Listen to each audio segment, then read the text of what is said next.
அஸ்ஸலாமு அலைக்கும் ஃப்ரெண்ட்ஸ், எல்லோரும் எப்படி இருக்கீங்க? நம்ம இந்த வீடியோவில் என்ன பார்க்க போகிறோம்னா, ரியாத்தில் இருக்கிற ஜங்கல் சஃபாரி தான் பார்க்க போகிறோம்.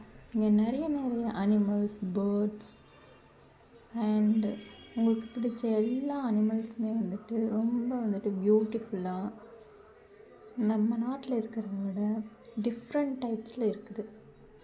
ஜிராஃப்க்கு அந்த குழந்தை எவ்வளோ தைரியமாக கேரட் கொடுக்குதுன்னு பாருங்களேன். பீகாக்கு, ஃபிஷ்ஷு, அதுக்கு வாட்டர் ஃபால்ஸ் செயற்கையான முறையில் செஞ்சு ரொம்ப பியூட்டிஃபுல்லாக இருக்குது. இந்த மாதிரி குட்டி கோட்ஸ்லாம் பார்க்கும்போது ரொம்ப அழகாக இருக்குது. கலர் ஃபிஷ்ஷஸ்லாம் ரொம்ப அழகாக இருக்குது. இந்த மங்கீஸ்லாம் பாருங்களேன். நம்ம அப்படியே இந்த ஜங்கல் சஃபாரி பார்த்துட்டே இருக்கும்போது நம்மளுடைய கண்ணுக்கு ரொம்ப அழகாக இருக்குது. நம்ம சேனலை சப்ஸ்கிரைப் பண்ணி